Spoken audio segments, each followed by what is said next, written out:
विद्यार्थियों, स्वागत है आप सबका। आज हम लोग विसर्ग संधि पढ़ेंगे। तो आइए देखते हैं कि विसर्ग संधि में हम सबसे पहले देखेंगे कि विसर्ग किसे कहते हैं।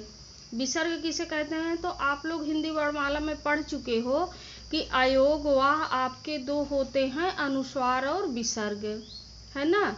अनुस्वार और विसर्ग। तो विसर्ग तो जान ही रहे हो कि विसर्ग आपका यही है ना। विसर्ग आपका ये आपका अनुस्वार है और ये आपका क्या है, विसर्ग है।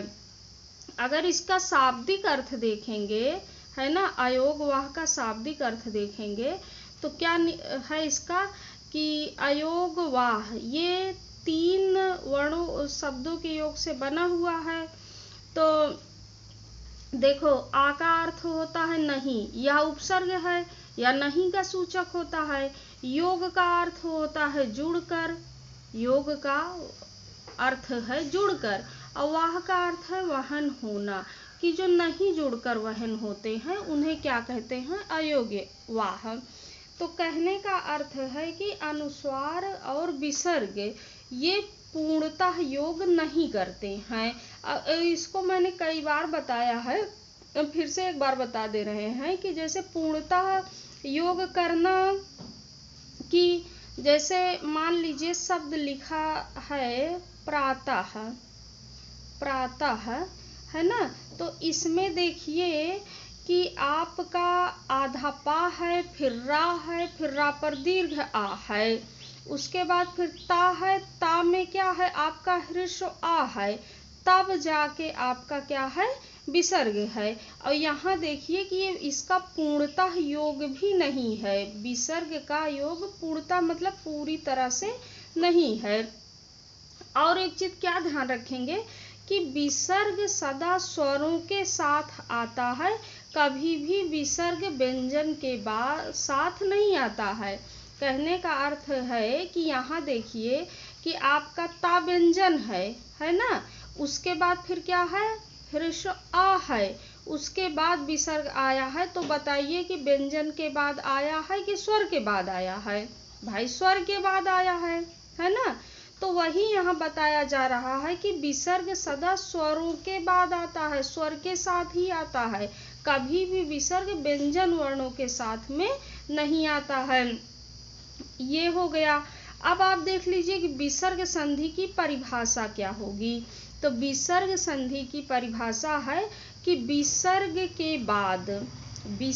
के बाद किसी स्वर या व्यंजन के आने से विसर्ग में जो परिवर्तन होता है वह विसर्ग संधि कहलाता है।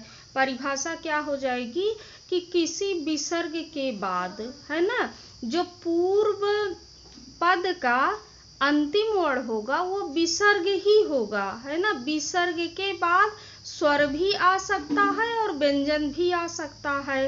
तो विसर्ग के बाद स्वर या व्यंजन आने से विसर्ग में जो परिवर्तन होता है उसी को विसर्ग संधि कहते हैं। और विसर्ग हमेशा स्वर के बाद में ही आता है। इधर तो आपका सिर्फ स्वर रहेगा, उसके बाद विसर्ग रहेगा, और इधर आपका स्वर भी हो सकता है, व्यंजन भी हो सकता है। तो ये परिभाषा ध्यान रखेंगे। फिर उसके बाद देखो, अब यही आपको बता दिया गया कि इधर तो क्या रहेगा कि सिर्फ स्वर रहेगा, और इधर स्वर भी हो सकता है और व्यंजन भी हो सकता है ना। तो अब यहाँ देखिए कि विसर्ग प्लस स्वर जो हम योग करेंगे वो विसर्ग प्लस स्वर का करेंगे और विसर्ग प्लस व्यंजन का करेंगे। तो विसर्ग प्लस स्वर में आपके 11 स्वर कोई भी हो सकते हैं, और विसर्ग प्लस व्यंजन में आपके क्या होंगे, 33 व्यंजन होंगे। यही इतना विसर्ग संधि में पढ़ना है कि विसर्ग के बाद 11 स्वर आ सकते हैं और विसर्ग के बाद क्या आ सकता है, 33 व्यंजन आ सकते हैं, है ना। ऐसे भी इसको याद रख सकते हैं कि विसर्ग प्लस वर्ण, अब वर्ण जान ही रहे, वर्ण में आपके स्वर और व्यंजन दोनों आ जाएंगे, है ना। विसर्ग प्लस वर्ण का योग ही होता है विसर्ग संधि में। और वर्ण में जान रहे हो कि स्वर और व्यंजन। ऐसे भी देख सकते हैं कि विसर्ग प्लस 44, विसर्ग प्लस 44 होगा, क्योंकि भाई 11 स्वर और 33 व्यंजन, 44 वर्ण ही होंगे। तो विसर्ग प्लस 44 वर्णों का योग हम लोग पढ़ेंगे। और देखिए, अब देखो इधर क्या रहेगा, स्वर रहेगा, और स्वर के साथ में क्या रहेगा, विसर्ग रहेगा, है ना। 11 स्वर इधर कोई भी हो सकते हैं। इधर क्या होंगे, 44 वर्ण होंगे। 11 स्वरों के साथ में विसर्ग आएगा और 44 वर्णों का हमें योग करना है। अब इतना आप लोग ध्यान दीजिए, आगे हम लोग देखते हैं कि 44 वर्णों का योग किस प्रकार से किया जाएगा। तो देखिए कि जैसे मान लीजिए दिया गया है, ये देखिए कि देखो इधर तो क्या रहेगा, 11 स्वर के साथ में विसर्ग आएगा और इधर क्या होगा, 44 वर्णों का योग होगा, है ना। यहाँ परिभाषा में आप देख ही चुके हो कि विसर्ग के बाद में चाहे व्यंजन आए चाहे स्वर आए, और जो परिवर्तन होगा विसर्ग में उसे हम विसर्ग संधि कहते हैं। अब 44 जो वर्ण है उसमें आपके अघोष भी आते हैं, सघोष भी आते हैं। आते हैं कि नहीं आते हैं, अघोष भी और सघोष भी आते हैं।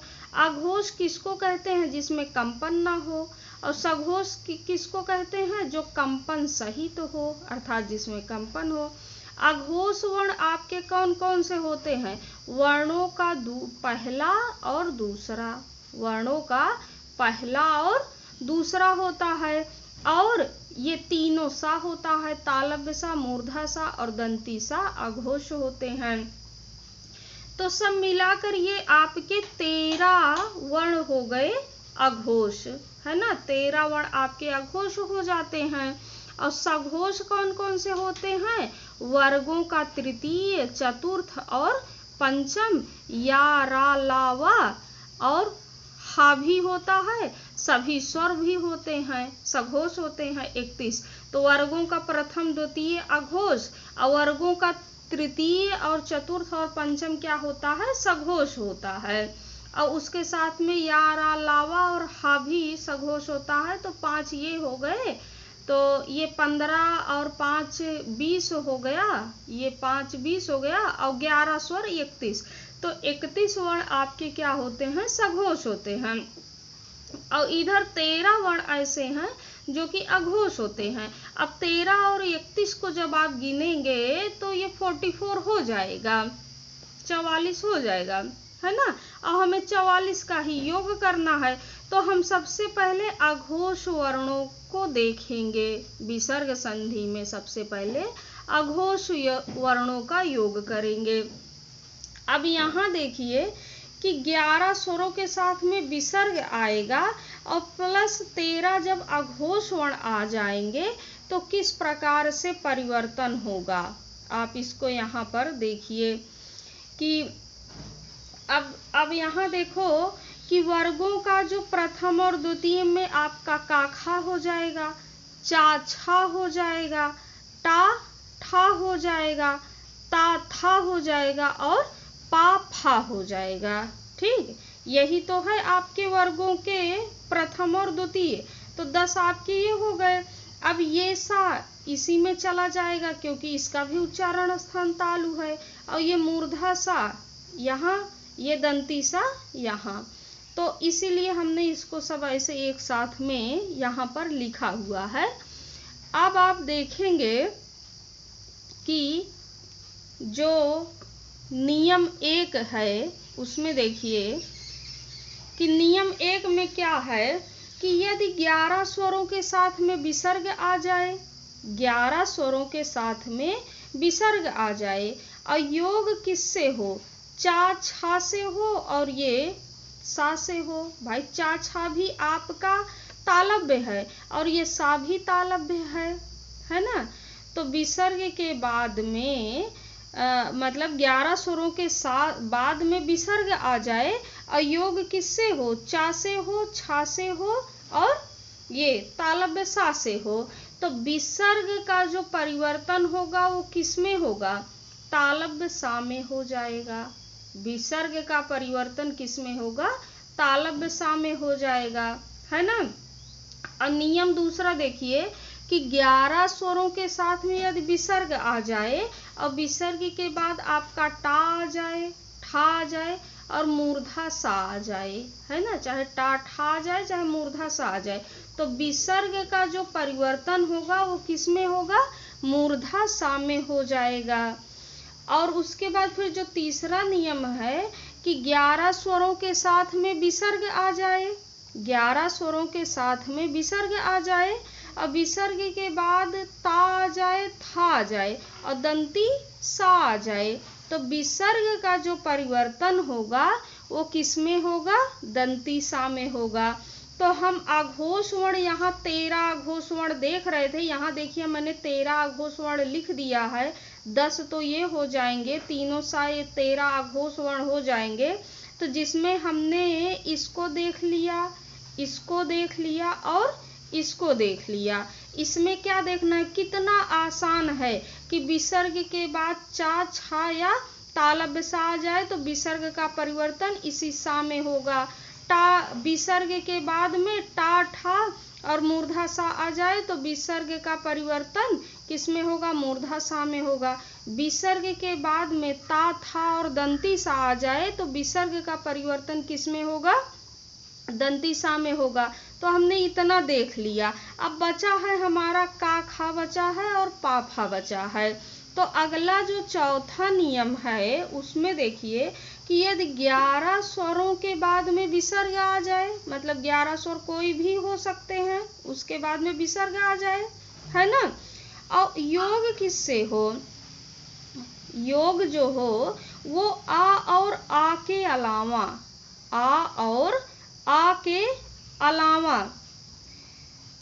किससे हो योग, आ या आ के अलावा ये 9 जो स्वर है ना, नहीं इसमें 11 स्वरों के बाद नहीं आएगा, ये आ और आ को छोड़कर 9 स्वरों के बाद में विसर्ग आ जाए, है ना। यहाँ ध्यान दें 11 स्वरों के बाद नहीं होगा, इसमें 2 स्वर छोड़ दिया गया है, ह्रस्व और दीर्घ आ को छोड़ दिया गया है। अब 9 स्वर कोई भी आए उसके साथ में विसर्ग आ जाए, 9 स्वर कोई भी आए और उसके साथ में क्या हो, विसर्ग आ जाए। और इधर योग किससे हो, चाहे का खा से हो चाहे पा फा से हो, है ना, यही 4 बचे हुए थे, का खा पा फा।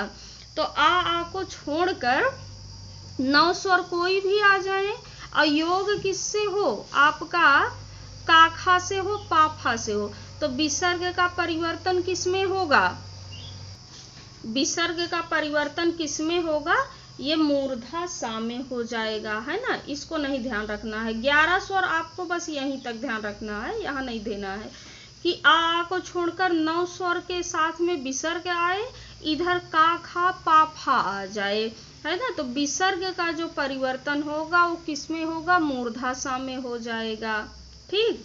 अच्छा, अब यहाँ 5वां नियम आप देख लीजिए कि भाई ऐसे भी तो शब्द हो सकते हैं जिसमें कि आया आ ही हो, है ना। तो जो यहाँ पर आया आ छोड़ दिया गया है वही 5वें नियम में है कि यदि आया आ के बाद में क्या आ जाए, विसर्ग आ जाए और योग वही का खा पा फा से हो तो प्रकृति भाव हो जाएगा, प्रकृति भाव हो जाएगा, मतलब कि विसर्ग में कोई परिवर्तन नहीं होगा, प्रकृति भाव मतलब विसर्ग में कोई परिवर्तन नहीं हुआ।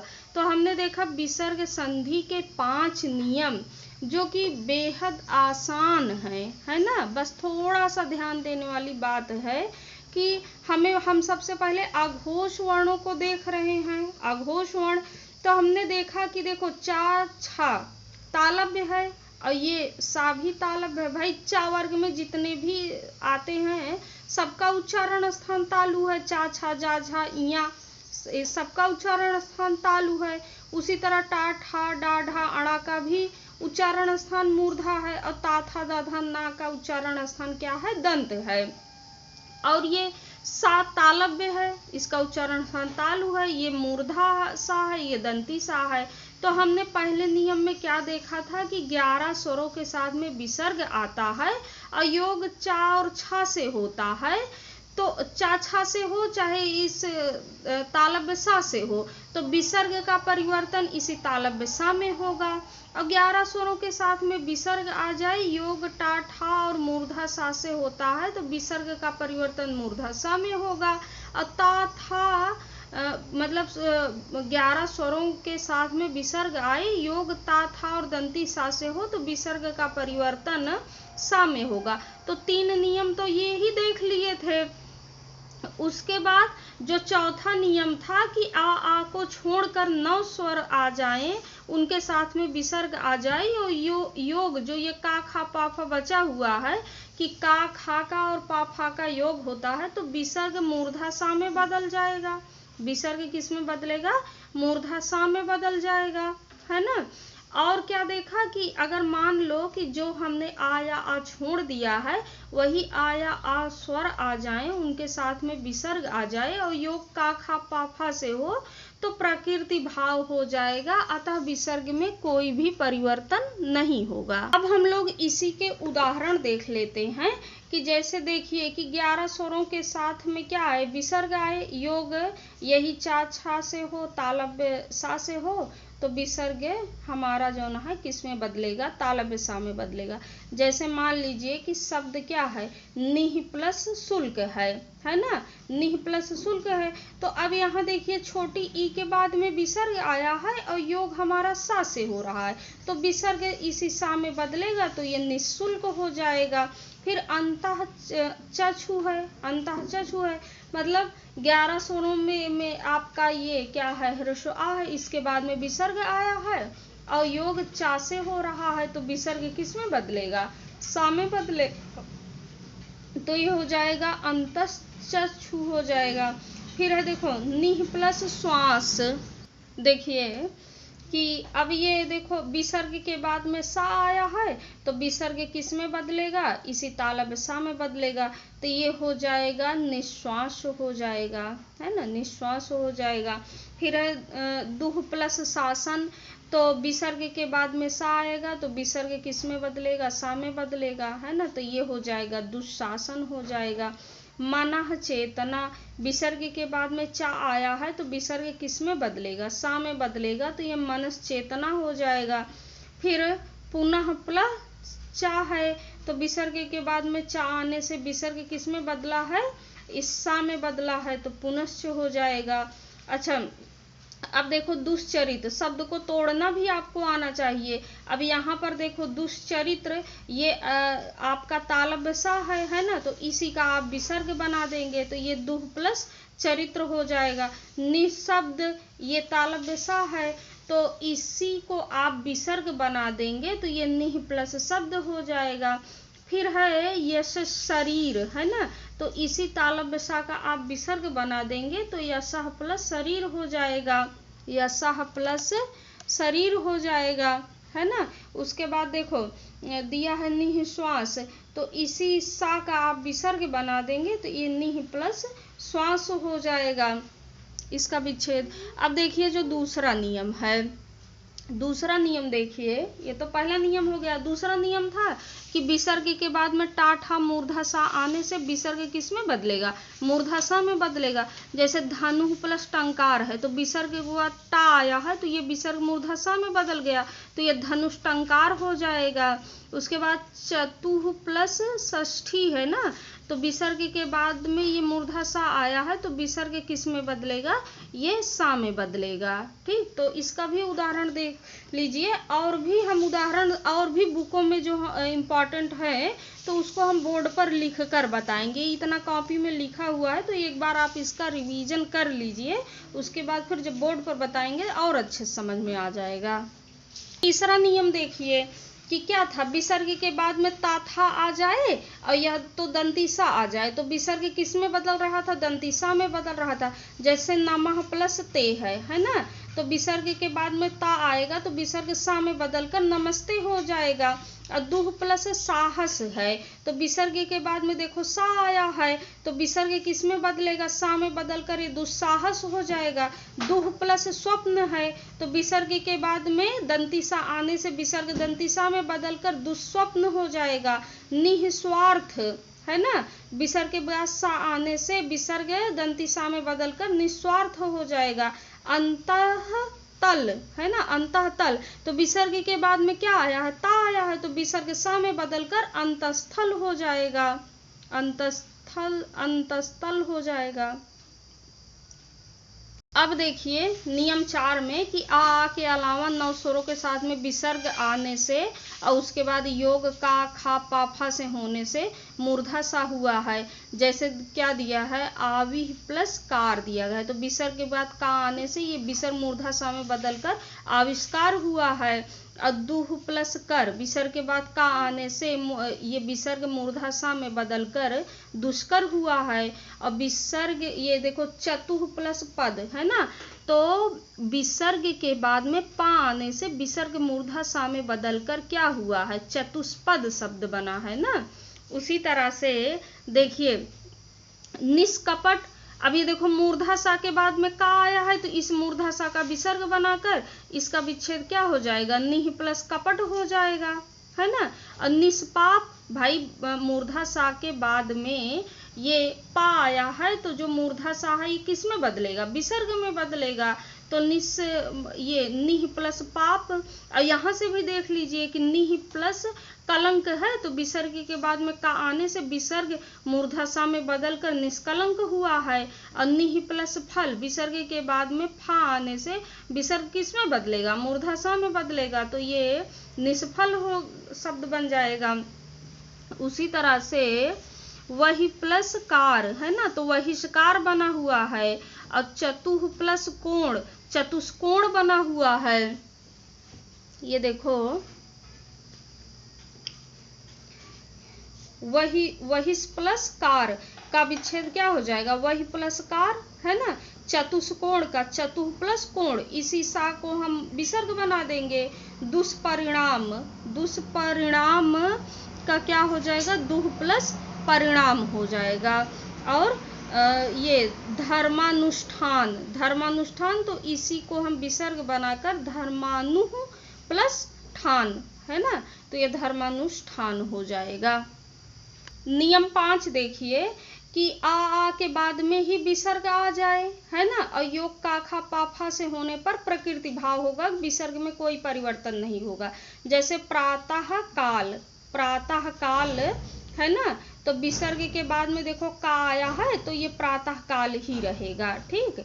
मनः कामना, मनः कामना, तो ये मनः कामना ही रहेगा, कोई परिवर्तन नहीं होगा। मनः कामना ऐसे ही जो कहते हो लिख उठेगा। अधः पतन, अधः पतन, तो ये देखो अधः प्लस पतन है, अधः पतन जो कहते हो ऐसे लिख उठेगा। प्रकृति भाव मतलब इसमें कोई परिवर्तन नहीं हुआ। तो हम लोगों ने अघोष वर्णों का योग कर लिया है। अब इसके आगे हम सघोष वर्णों का योग देखेंगे अगले वीडियो में। धन्यवाद।